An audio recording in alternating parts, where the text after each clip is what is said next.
Welcome back to Hashtag Single with Jeanette Bonner. I am not a relationship expert or sex therapist. I'm just a regular New York City woman navigating the world as a single, independent feminist.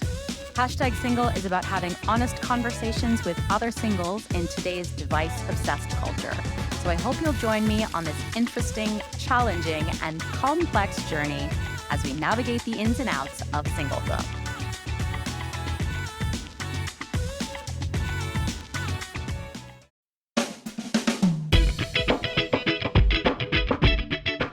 Hey you guys, welcome back to Hashtag Single. Jeanette here, your host. So excited to bring you a brand new episode. I know you know how excited I am because this has been a rare gift this year, but I'm so excited to have two badass, awesome, independent, strong, fun, single people in my life. And one of whom is very kind of pseudo famous.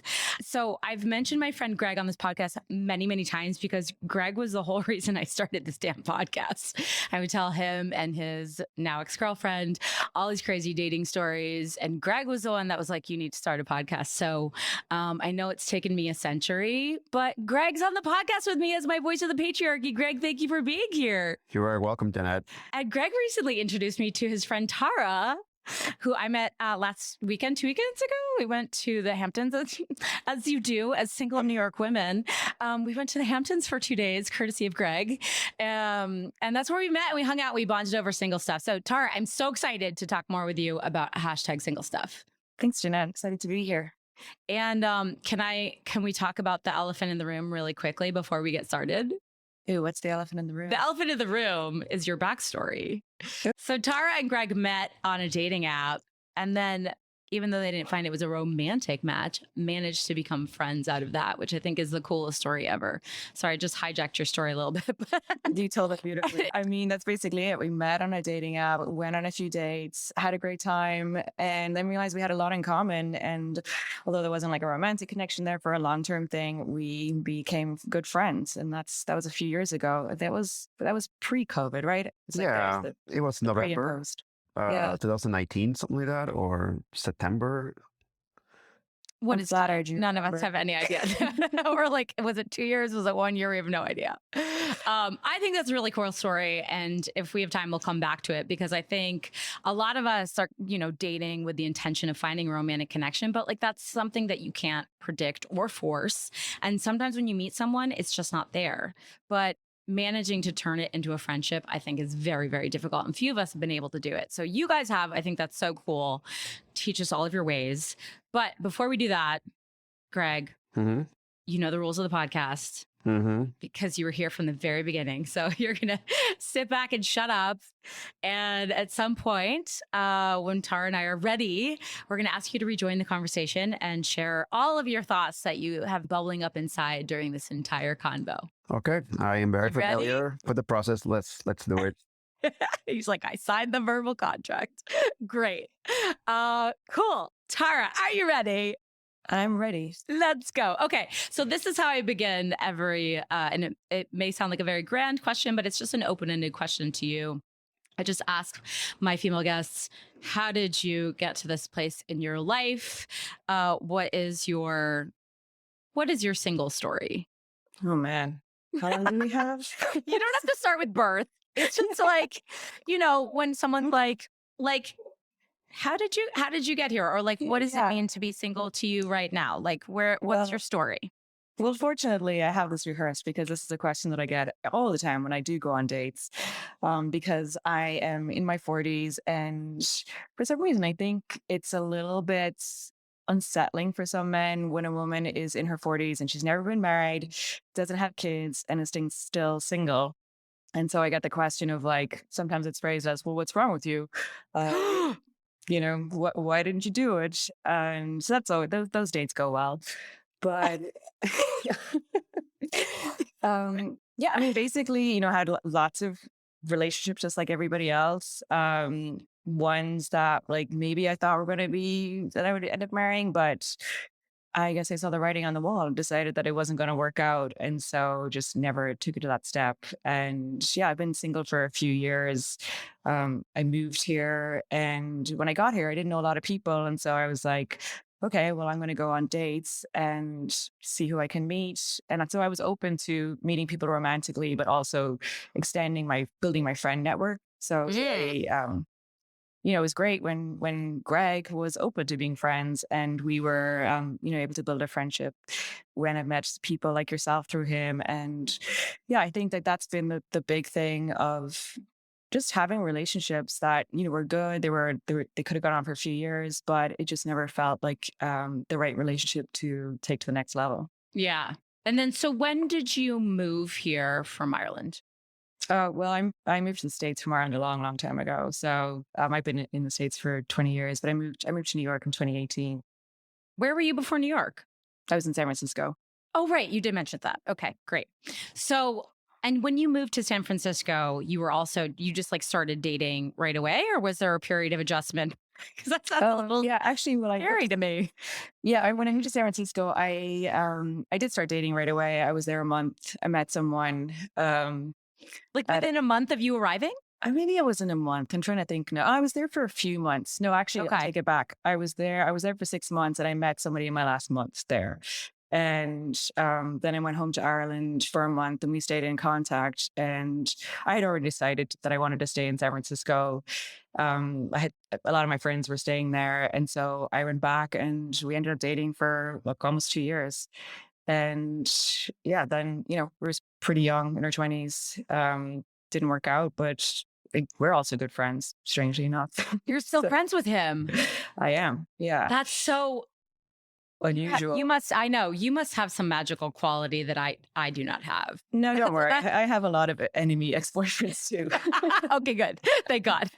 No, I find that very brave and very vulnerable. Also, like I feel like I get a lot of messages from people that are like, "Hey, I'm here for a week or I'm here for a month," and I think they do it because, as you said, maybe they don't know anyone or they're lonely and they're bored. And my instinct is to be like, I don't want to date someone who's not settled here.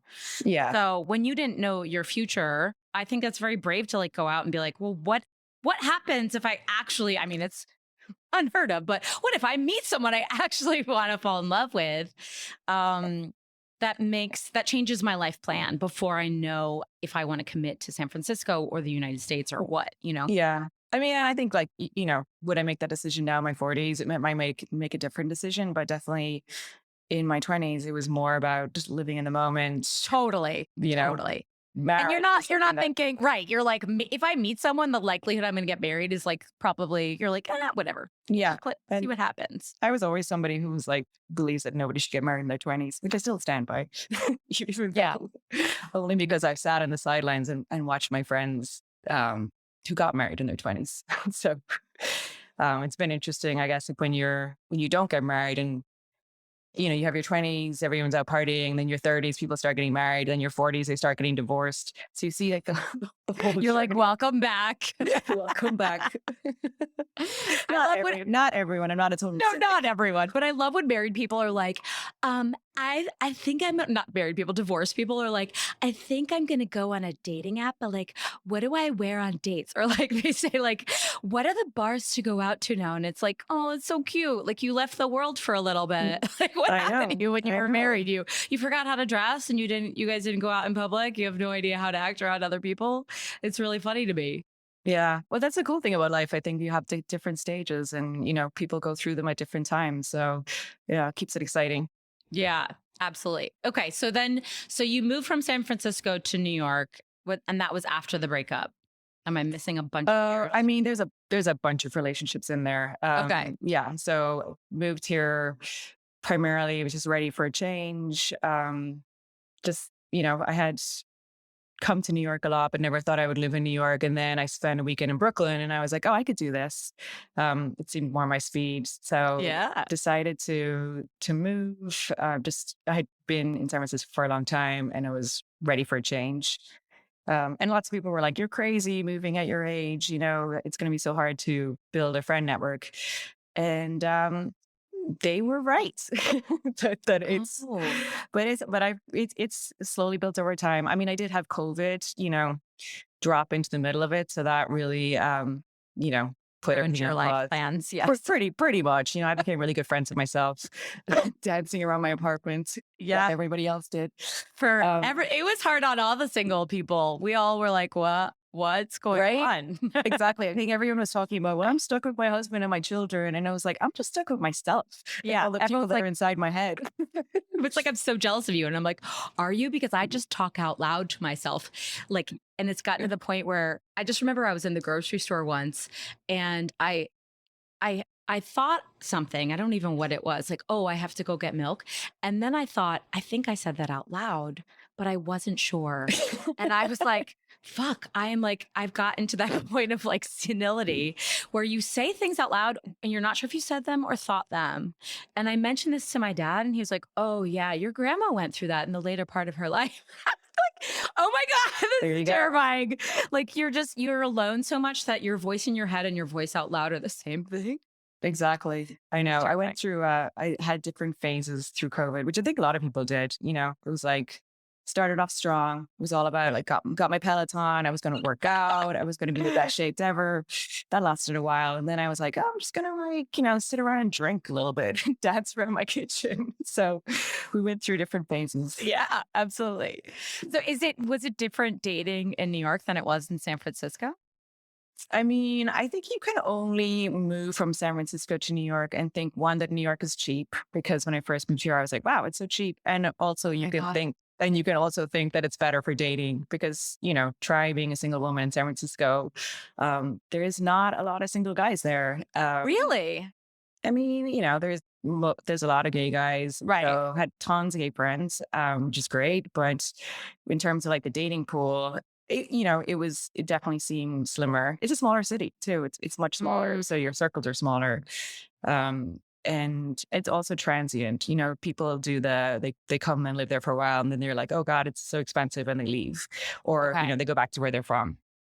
And there's you didn't experience that here in New York? I mean, not so far. Maybe the transient thing, I haven't experienced that so far, but I will say the thing that has surprised me about New York is like, even though it's bigger and there's more people, like if I'm on a dating app and somebody says that they live like the Upper West Side, I'm like, oh, I'm not going to be going that far. It's so true. I went to a dating event, like an in-person dating event on Saturday, and I met this guy and I asked him where he lived and it was like he was being cagey about the answer. It turns out that he has an apartment in the Upper West Side, but he like lets it out to a friend because his parents have a house, like a second house in Edison, New Jersey. But they don't live there anymore. So he's living in like a 5-bedroom house in Edison. And I was like very confused. Like, Yeah. why would you be a single man in a 5-bedroom house in Edison? He's like, because I have so much space. And I was like, well, how's the dating scene in Edison? Yeah. Like, meet any babysitters you like? It's just like very suburban family style. Very like, so if Upper West Side is like a maybe not, like Edison is like a hard That's a hard no. I don't even know New Jersey Transit. Exactly. Do I have a ticket on New Jersey Transit to visit you? No, thank you. Yeah. It's like, can I ride my bike? Yeah. Well, I want to go back to something that you said, because I think this is really relevant. And I haven't really talked about this in like super in depth, but you said like, it's unsettling to men to meet women in their 40s who are single. Mm-hmm. Yeah, I think maybe unsettling. I mean, I've definitely had that question. Like people, even recently, somebody was like, well, the first date, he's like, well, what's wrong with you? But aren't they also like in their 40s? Yeah, no, totally. But like this person in particular was divorced with kids.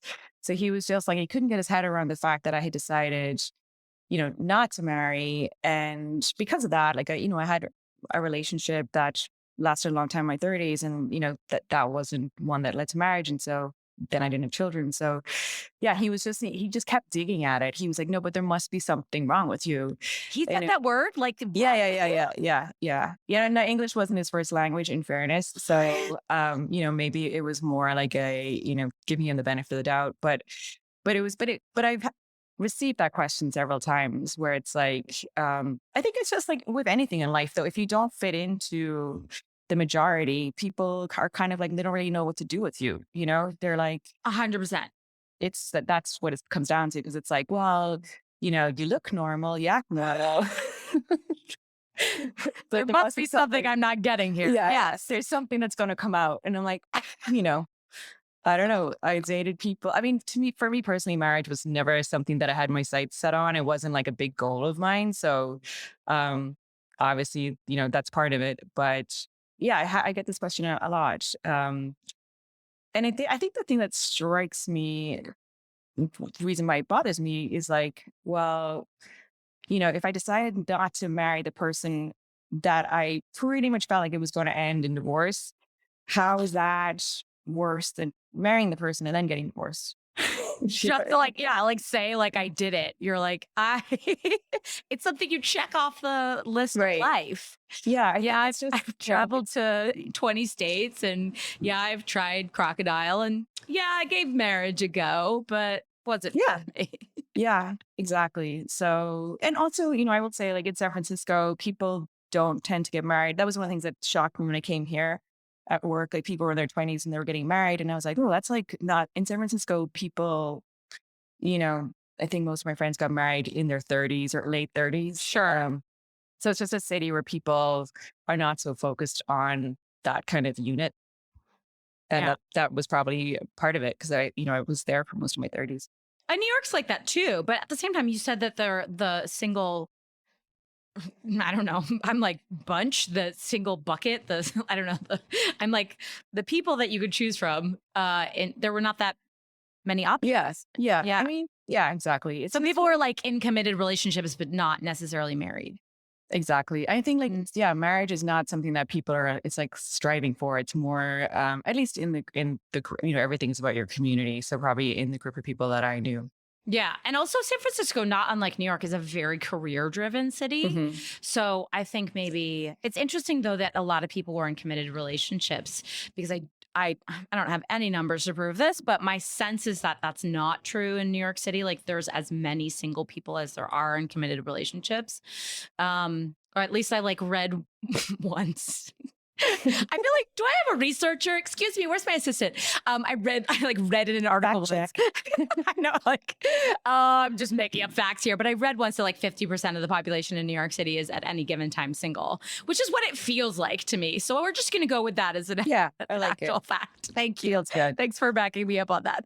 Asterisk, not a fact, but we think it might be a fact. So, so it's interesting to me that San Francisco might be a city that people are like don't want to be single, even though it's as career oriented as New York is. You know, people say that people don't get into committed relationships in New York because their priority is to deal with their career and their advancement first, you know? Yeah. Theory. I think working people, theory. yeah, there's a whole there's a lot of like differences between East Coast, West Coast, more so than much more than I expected, I think. You know, Yeah. I'm sure. And I was like, oh, wow, it is actually pretty different. Because for me, growing up, I was like, well, everyone's just American. Everyone's the same. I'm sure. And then So I was like, so like, what were your expectations just in terms of the romantic scene before you came here? Like, tell me what Ireland thinks of like dating in America. well, okay, so, Can you represent your entire country for us, please? well, I mean, I was too young, so probably not. But I can say, what do I think of? Oh, yeah, that's what I think about America. That's a whole different thing. But what I will say, The Bachelorette, yeah. But what I will say is that when I moved to New York first, and this is all like about, I think, dating app algorithms. You know, when you first move to a new area and they surface all of the best people, and you're like, oh my God, everybody here is so hot, and everybody here is so amazing. And then you move here and you're like, oh no, shit, they were just showing me like the best ones to get me sucked in. They were actually paid models for the app. Yeah, pretty much. There's a bunch of Russian bots, basically. Yeah, no kidding. I feel that all the time, even when I join like a new dating app. Like the first week, you're like, oh, this is so much better than whatever else I was just on. And then slowly you start to see the guys in their cars and the guys in the gym, and you're like, held up. Yeah, they know what they're doing. They're all the same. But it's interesting to me that like, I hear a lot from, and myself, I hear this, but I hear this a lot from women on my podcast. The whole like, why are you single? What's wrong with you? What have you done wrong? What have you like? How'd you skip out on that section of life? We're feeling it mostly is coming from other married women, and barring that, just other women in our world, like family and friends. So it's not that it hasn't happened to me before, but it is rather fucked up when you meet a guy that you're like literally on a date with, or even who is potentially interested in you, who like wants to, like it's ballsy to say what's wrong with you, period, full stop. But also just even asking women why they're single, because we interpret that as what's wrong with you, you know? Yeah. It's not just like a casual float of like, hey, tell me why you're single. Like, what's going on in your life? It's like why are you single? Exactly. Well, I mean, society has it set that way, right? You're supposed to do all these different things and you reach a certain age and you settle down, you get married, you have kids. So I think when you don't do that, it's a little bit like, oh, wait a second, that's a little unique. Right. And when you don't do it and you're also like fine with it, you know? Right. Well, yes, that's like the next level, which is like, and then you're Jeanette and you're like, actually, I have a podcast, which terrifies men. Like, did I talk about this at the dating event? I did. Reader, I did. I invite 2 men on the podcast. I did. Strategy, not probably my A game, but it just like happens. It just comes up and I'm not going to apologize for it. I'm just like, this guy was like, why are you so passionate about dating, like, and about being single? Like, that's why he's like, I could pick up on your energy when you talk about it. And so I was like, okay, full disclosure. I love talking about this. Yeah. How do you react? One of the guys was like super into it. I was asking him, okay, we'll sidebar. We'll come back to you in a moment, but I'll just share the story really quick. So, I was talking about how men are really weird about numbers at dating events. Like you could talk for like 3 minutes and then they're like, can I get your number? And I don't like to share my number because I've received a number of unsolicited messages and photos. And I was trying to tell them like, we can connect on social media or you can give me your number and I'll just like save it in a notes app. And so I was trying to like, I don't even know. I mean, I was like 3 cocktails in, so I don't know how this conversation started with this poor guy. But I was just like talking about him at the bar. There's no one left at this event. And I was like, why are guys so like precious about getting a woman's phone number? And like, why is there a mixed dynamic between like women not wanting to give it away and guys being like, that's the only thing I want, Right. Or the opposite sometimes where people are like, want to just only engage with you on the app and don't want to be texting you. Yeah. I've had that too. And then it's turned out that like, oh, well, they're actually married or there's something. That's right. Well, and I wonder if that's why like guys are like, let me get your number so fast. And then they text you like as they're standing in front of you to like prove that it's real. Yeah. But there's a whole level of things that they're not thinking about just in terms of like the way people abuse women's phone numbers. And like, there's a safety level. Like someone pointed out to me, they're like, oh, if you put someone's number in your contacts, like Google is going to process that and send you all sorts of like, you guys might know each other on LinkedIn. Like that shit's all connected now, So you have to be really precious about who you enter into your phone. Yeah. I remember once I got it's like a New Year's Day or something. I got this text message from somebody. I had there was no history or something there. And then it was like a message like about like, I've been thinking about you every day. It was like a real stalkery type of thing. And then I was like, who are you? And then it's like, oh, we connected on this new number, who did? I was like, oh God, never giving my number out again. Oh yeah. I thought you were going to pull like, oh, like no, wrong number kind of thing, which is very clever move in that moment. But yeah. You ask any woman, I'm sure she has at least 4 or 5 stories about like, I gave out my number and I regret it, But so here's my question. So you said do you still consider yourself not marriage minded? Yes. Okay. Great, me too. So I'm glad we're on the same page. We can still be friends. Great.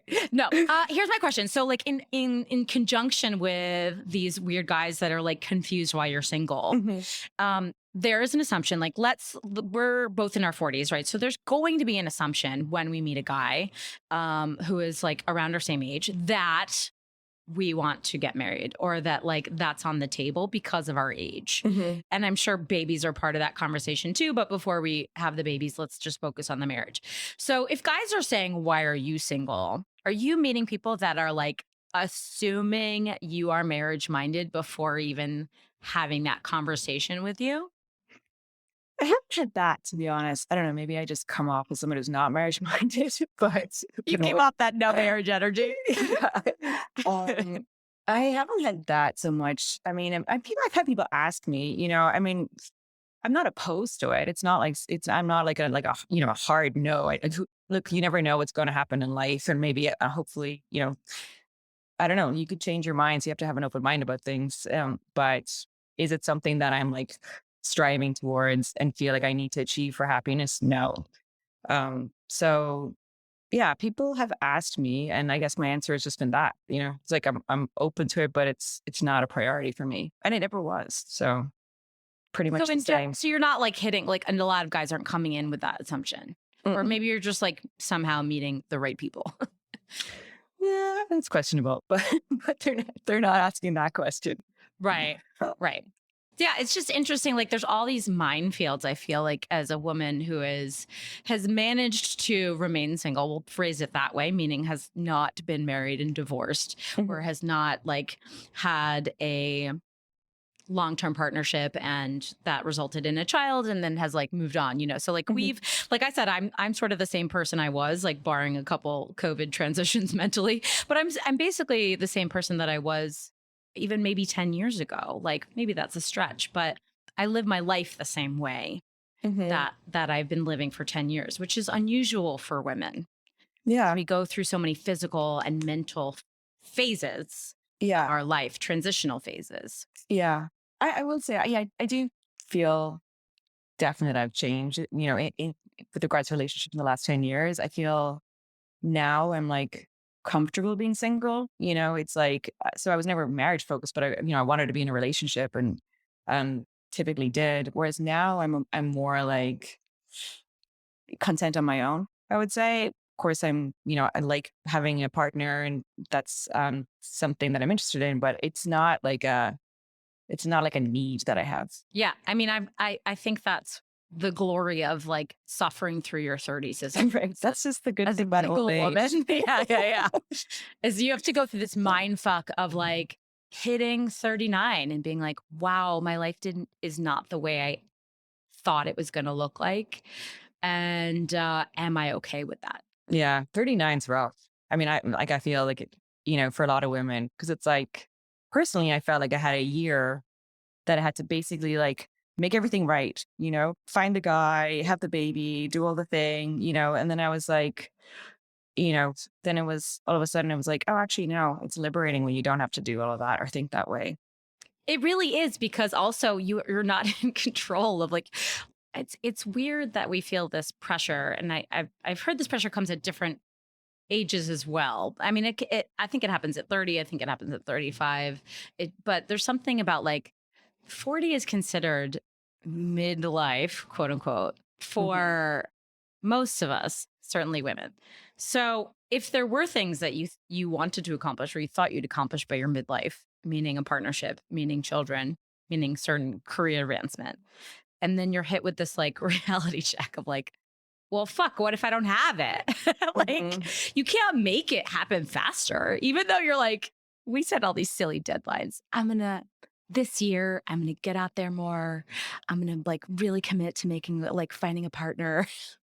Or I don't know, all these silly things. You make all these deals with the universe that can't possibly be in our control.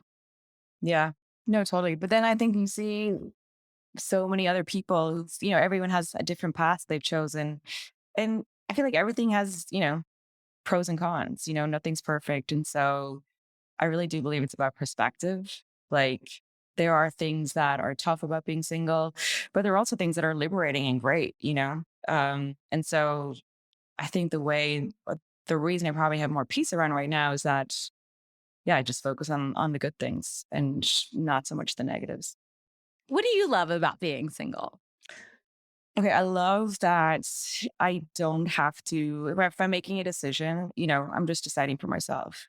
I don't have to like decide, like you know, consider like what the other person, like for example, if I want to go and live in another country because I like to travel and I like to do that, I could just go and do that. I don't need to worry about someone else and or if they have kids and if they're in school or any of that. So I don't feel tethered to the same spot, which for me is a big thing. Like that's a big one. I think, you know, I don't have to deal with someone who has maybe their issues, you know, like whether that's, I don't know, mood disorders, you know, just other someone else's problems. It's more, I have more space to just focus on myself. Mm. So, you know, obviously there are things where like it's great when you're in a relationship and things are going well, but I've been in relationships and sometimes when they're not going well, it can be challenging. I think it's really liberating. I just want to like emphasize this, like giving a woman in any stage of her life full power to make all the decisions. Hmm. Like it's something I think we take in stride because we're modern women, but at the same time, we're constantly reminded by our country that maybe that's maybe it's not real or maybe it's perceived. But even just the fact of like how I decorated my apartment or how I want to spend my weekend or how I organize my finances, what bank I chose to bank with, like everything down to the minutia of our lives, yours and mine at least, Hmm. has been decided and chosen by ourselves. And that's not nothing, you know? Yeah, you know, I mean, even I think like COVID, as rough as it was, it definitely taught. I mean, I definitely like took some good things away from it. You know, that period of time where it's like the resiliency, being able to be on your own, Mm-hmm. being okay with your thoughts. When things were like, especially here in New York, things were, you know, pretty scary at the start. Um, so yeah, I think it was a little. There were learnings from it. Yeah, you become stronger when you don't have someone else to lean on. Right, exactly. You know, and I also just like it brought me closer to a lot of my female friends. Like we all started this WhatsApp group and really, you know, are there for each other. And I've seen that connection mean so much, you know, as people go through challenging times, whatever it is, like, you know, their careers, their relationships, just having that bond and connection. So um that also brings a lot of joy into my life. Yeah. And that's like you can't overemphasize like the value of that. And I think this is what I love about you, and the energy that you give off, obviously to single men as well. But like when I first met you, but I always think, like if I had met someone who was 42 and single and confident in their lives, like when I was 28 or when I was 32, I think I would have been less terrified to turn 40, So the more that we can show women who are older and single and okay, like Exactly. the more confidence will give people to like make decisions to maybe not get married if you're not ready to get married. Like, Exactly. Like it's not like a failure. I think like society yes. like paints this picture of like you're supposed to do these things and if you haven't done them, then you know there's something wrong with you or you're a failure. And it's just a different path. And like with any, like I said, with anything, there are some really good things to it. And there are some things that are, yeah, there are days when like, of course I would love someone to, you know, help me with stuff around the house, watch a movie with cook, you know, eh, all those things that you get from when you're in a relationship. But yeah, like I said, that will come along when it comes along. And until then, I'm just going to enjoy what I have. Yeah. Well said. Shall we get a little tutorial of how a person becomes friends with the person they've met on a dating app from you and Greg? Yeah, let's do it. Greg, come back to the podcast. Welcome back. Hey, how are you? We're ready to be taught by you. Okay. Okay. No, seriously, I'd love to hear from you both equally. And then Greg, I want to get your thoughts on like everything that Tari and I were talking about from a male perspective. But I'd love to hear how you guys went from that like awkward stage of no, I don't think we want to take this further romantically. and Tara, you can jump in here too, but like, how do you do it? Because I haven't been able to do it. So what worked for you guys? I mean, we have good chemistry, good friend chemistry. It kind of feels like, I don't know, Tara, how's our dynamic? Because we have a great time together. Yeah.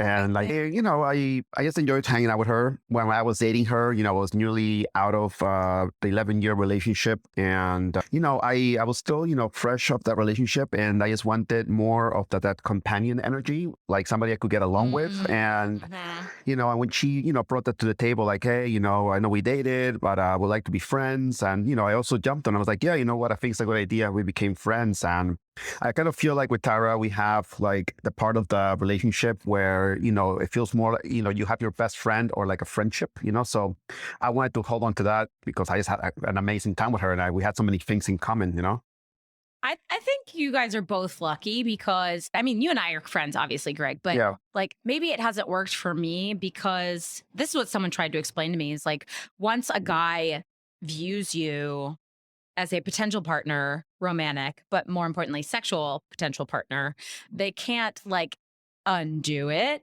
And so there's always going to be this like weird, well, maybe Jeanette will change her mind and she'll kiss me, even though I'm very clear about who I want to pursue romantically and who I don't. And so guys don't take me at my word when I'm like, no, I'd want to be friends. I think they're thinking, oh, maybe that means maybe, or like it's a slow burn, not now, but maybe in the future. Where I'm like, but in my mind, I'm like, no, I put you in another category already. I like the friend zone. Yeah, the literal friend zone is like in the friend jail. friend jail.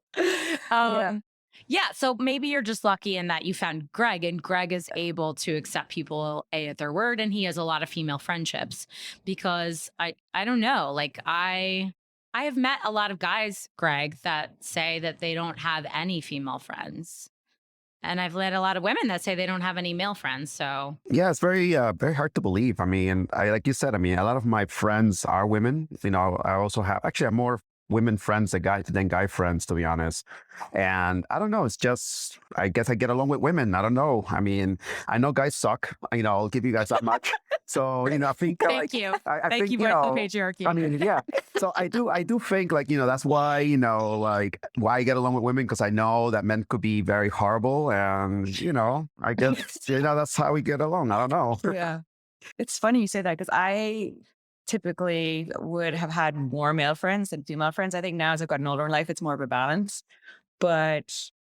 And I've had that situation tonight that you're talking about with other friends where it's like, you're friends and then, everyone has a few drinks and then it's kind of like, oh, but maybe. And the way I've handled that is just, usually I'm just like, I told you no. And then I kind of just let it go. And they go, okay. And we just move on. They're like, yeah, like me, right? I'm literally like, I've already decided. I'm sorry, you cannot change my mind. Maybe the answer is just that like we three are just like are rare and like we're just open-minded and you're able to.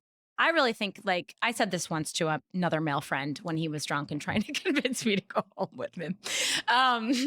But I said to him, I value your friendship more. And I don't think men believe me when I say that. Like, I think like what a friend provides to my life, male or female, is so much more than a relationship because a relationship has the potential to end. And you have a different level of intimacy. But like I've been friends with Greg since 2009. I've never had a relationship with a partner that's lasted since, what are we into, like year 13, and he's been through a lot of shit with me. Like we've both had major emotional ups and downs in our lives and we've been there for each other. We've had emotional ups and downs in our own relationship and friendship as well. And we're still here friends today. So like, to me, that is so much more valuable and so much more important than like, if I had slept with a friend and it gotten weird, then we would have stopped talking to each other 3 months later. And then like, there goes that friendship, Agreed. Yeah, totally. I think we've all probably lost friends in that way too. Yeah, 100%.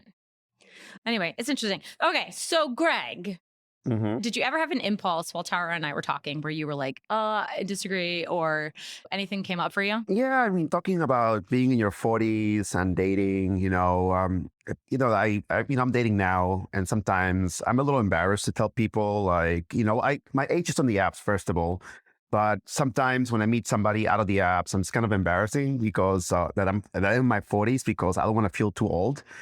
Um, Wait, are you meeting other women in their 40s or are you meeting like 25-year-olds? I mean, I'm meeting like people in their early 30s or so, but this is outside of the apps because in the Okay. apps, I present my age and, Right. it's Oh, I see. obvious. Okay. Yeah. But sometimes, I mean, dating in our 40s, I mean, there's so many different issues. I've gotten the whole, oh, what's wrong with you? How come you haven't settled down yet? Right. Wait, who says that to you? Women say that to you? Yeah, I actually had that before. That people ask you like, "Hey, Really? yeah, how come you're not like, how come you're dating now, and how come you're not with somebody?" But then I tell them, I was with somebody for 11 years. It was sort of like being married, but not really. We had a domestic partnership, right? So it was kind of like that. But yeah, I mean, I'm kind of getting to the point where I'm in my 40s, and to be honest, I don't know what I want. It's like, do I want to be in a relationship, or do I just want to? Just be alone with my dog. Live So your damn life. Yeah. yeah, pretty much. Yeah, that's I mean, yeah, I feel like guess the same way. I mean, I've seen so many things happen in the dating world. With me personally. I mean, to the point that I'm like, I don't know what I want, or should I just like be with myself? Do you, as a man, feel pressure to be married at this age in life while even though you came out of an extremely long term relationship that was like essentially marriage? Like, do you feel pressure from your family, your friends, from society, whatever the hell? Well, I'm a man. I don't have the same level of pressure as I do that women do. So Right. yeah, But do you feel it? not at Do all. you personally feel it? Nope, Okay. never. Yeah. So women don't like, even though women are coming in like meeting you being like, why are you single? They're not coming in being like, what have you what have you done wrong? Is that the phrase? What have Yeah, you done wrong in your life that you're not yeah, married yet? pretty much, Yeah. yeah, I do meet, some women that, are in their 30s and, do like want to go out with me, and they tell me they want to have a kid. That's a big thing that happens. And I tell them I can because I already have a kid, so I'm already a father. Sorry, the slot's taken. Yeah, pretty much. So it's that I have to explain to them like, listen, I'm a single father, blah blah. But yeah, that's the only thing that I feel is upfront when I'm dating somebody, that they right away, when I tell them I already have a kid and I don't know if I want to have any more, then that date ended right there. Really? That happens a lot. Yeah, Hold on. So you're meeting women who yeah. are like looking to, Settle well, down. I'm not even going to use the word fix. It was going to come out of my mouth, Uh-huh. but like essentially like fill in what they perceive to be missing in their life. They're like on the hunt for a husband. And Yeah, I mean, I've noticed a lot of women that are getting close to their like late 30s or Yeah. are really, really, really looking to like settle down, get married, have a kid because they feel like their biological clock is like ticking. So there's been many times that I've gone on dates and I explain like, hey, yeah, I'm a father. I don't know if I want to have a kid anymore. They tell me right on the spot, I don't think it's gonna work out. I'm looking for somebody that is looking to have kids. I'm like, oh, okay. but shouldn't they be upfront about that, like on the dating apps? I mean, Like, they are. I mean, they say, open to children. So no, that's different from I need someone to like inseminate me in 4 months. yeah. So mostly, yeah. So I mostly, I will go on a date with somebody that says that on their app, and I'm like, okay, cool. I A guess little they're open. aggressive, I realized. No, it's okay. But like when I see that, I go on a date and I tell them like, hey, yeah, I'm a father. I guess you say you were open to kids on the app. So that for me, that means like it doesn't matter. I have one. You can share him with me. Yeah, exactly. Yeah, something like that. I'm fascinated again by this idea of like, so let's pretend that these women are all 39 and talking about that like internal pressure that both Tara and I felt, that like sort of you reach this point where you're like, oh shit, my life doesn't look like the way that I thought when I was 25 my life was going to look like. And like, how do I handle that mentally? I'm just curious if these women, like, are they, I don't know, do they think they want a baby? Not that you can answer this, but like, do they think they want a baby, or is it just like FOMO? Because I've had FOMO, and maybe Tara, you can speak to this too. Like that whole thing of like, well, if I don't have a child, am I going to regret it later? But that's not necessarily an active, I want to have a baby. You know what I mean? Yeah. The FOMO thing, I haven't had it, but I also I was with someone for a long time who had children, so I kind of, that's probably something I should remember. I kind of like got a little scratch that of like stepmom role for a while, um, and yeah, that probably had a lot to do with it as well. I personally love when my friends tell me like how terrible it is to be a parent. Like I get off on that so bad. When like one of my friends was recently telling me she was like going through 2 years of hell with her toddler. And I was like, tell me more. Tell me everything. I want someone to like ruin childhood for me so that it just takes it out of my brain a little bit. Cause I'm still not 100% sorted on like, if that's something I want or if something I'm at some point someone told me I should want, if that makes sense. Yeah, totally. Or like what the reality of it is, you know? Yeah. Yeah. But like like we said, I think the more that society can show us like older women that have chosen not to have kids or have just sort of accidentally fallen into life where like it didn't happen, that are like okay and maybe even happier than women that have been through several divorces and or single moms or whatnot. Like the more women are like empowered to make choices not out of fear. I guess that's Mhm. all I'm saying. It's like, are women coming to Greg being like, I want to have a baby because they're afraid that that's something that they should be wanting or that they're missing out on, and not necessarily that they like actively want to have a kid, you know? Yeah. I mean, I think there's like, biological stuff happening too, where your body is telling you oftentimes. I don't think my clock was very loud. It was broken, but other people have had really loud ones. Yeah. No, what someone said to me once, like she was like, I knew I was ready to have a baby when I just like every baby on the street just made me like my heart melt. And I was like, I don't have that feeling. Usually I'm frowning because they're really fucking annoying. Usually I'm like, shut your baby up. I'm like, I don't know. Maybe I don't need to be a mother. Every baby just pisses me off. That's hilarious. You know it's true. You've been around me where I'm like, can't Yeah. talk to you. That Yeah, baby's so loud right now. you're like, ew, really? Let's move. People are like, do you want to hold my baby? And I'm like, I'm okay. That's fine.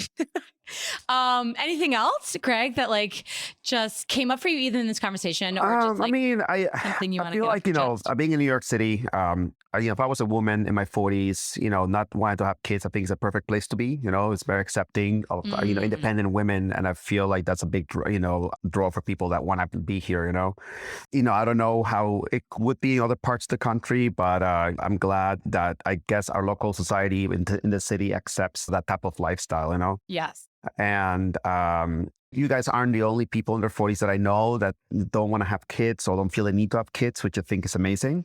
And there's no judgment in my part. I feel like it's, me personally, I feel like it's okay. And I think independent women that know what they want and feel comfortable in having kids, it's fucking amazing and really cool, Well, this is why you have so many female friends, Greg. I You're mean, like the number one feminist. I love it. yeah, but at the end of the day, it's like you guys are human. I'm human. It's like, yes, we might have XY chromosomes, but at the end of the day, we're human. We're people. We have our own wants, needs, and like our goals and desires, right? So, as long as you respect that from somebody, it's great. Yeah. Well, I think we're also like the three of us are all very lucky, not just because we are reinforced by the city that we live in, but we have managed to find people that reinforce our lifestyle. Like the fact that the three of us were all available midweek to like drop our lives and, like go play in the Hamptons for 3 days and have no guilt about that. Like you said, Tara, we didn't have to get permission from someone else to be like, hey, or like you brought your dog with you, Greg. Like we didn't have to find a dog sitter or a babysitter or whatever it was. Like the three of us empower each other to have the kind of lives that people want to have in their 40s if they're single. Does that make sense? Yeah, it makes a lot of Like sense. we're very lucky people. Yeah, I remember like when we were hanging out in the pool and there were like all the parents with the kids. And I don't know what you guys were thinking, but in my head, I'm like, holy cow, I'm so glad I don't have a kid on me right now. It'll be like ruining my chill time, Even though I do have a kid, I would like to bring my kid there at some point, But like the irony. for the time being, I was just enjoying that moment, Yeah. Yeah, when the three of us were there having a good time, and then that family with the babies rolled in, and that child was screaming her face off. Yeah, that totally like I had that moment where I was like, I'm really glad that I'm me and I'm not them. Not to be an ass, but I am. Well, I'm just enjoying my time. I do have a kid, so I'm like, hopefully my kid will be cool and not like, like a little devil. But like, right Oh now, no, you're gonna get the biggest asshole as a child. Just you wait. I'm, fingers crossed. But let's see. At least I'm getting mentally ready, and I'm just enjoying my time right now. You are, yeah. Well, listen, I appreciate you both. Like, it means a lot to me that we are in each other's lives and that you help me feel less alone, both with my choices and just like in general. So I'm grateful for both of you. I'm so glad we met, Tara, because we're totally on the same page on so many levels. I'm excited to do some more silly, fun single things with both of you guys in the future. Yeah, I'm really glad you guys met and got along right off the bat. That was like amazing. Yeah. It was amazing. I know. I love it too. I love when that happens. And I think that's like part of the reason why, when you're asking about why Greg and I are friends, it's like that, like knowing that the other people in your lives you're going to get along with and just, having that harmony. It's great. Yeah. Yeah. You're right. Like there's an innate trust of like every time I meet people that Greg knows, I know they're going to be cool. You know what I mean? Like that's a real friendship where you're like, everyone you're friends with, I'm going to be friends with.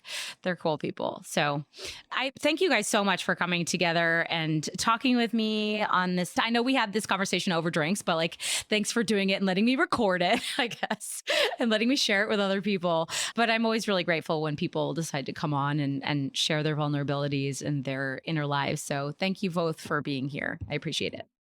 Well, welcome, Jeanette. I'm really glad I got to come to your podcast. I know. It's so fun. It's so funny. Well, like I said, when Greg gave me this idea for the podcast, he was in a relationship. So we've like really come full. It's like super meta to have you here. Yeah, thanks, Jeanette. It's super fun. And I will just mention, I just want to give you credit, Greg, because like Greg is my #1 fan as well. My ambassador, as I like to joke, like every time he meets another single woman or another single person, he's always like, oh my God, you have to listen to my friend's podcast. So he really is like a really big champion and it means a lot to me. So thank you. Oh yeah, no problem, Jeanette. It's a really fun podcast. So thank you guys so much for listening to this episode. If you have a bestie in your life who is approaching 40 or is in her 40s and is fearing these life questions come up that Tara and I talked about, feel free to share. As always, you guys know we're over on #SinglePod on Instagram. Come join in the conversation, share your comments and all your ridiculous memes about dating. Feel free to tag us. And we hope to catch you next time in another 2 weeks with a badass guest expert in the dating and relationship industry. Until then, we will catch you next time.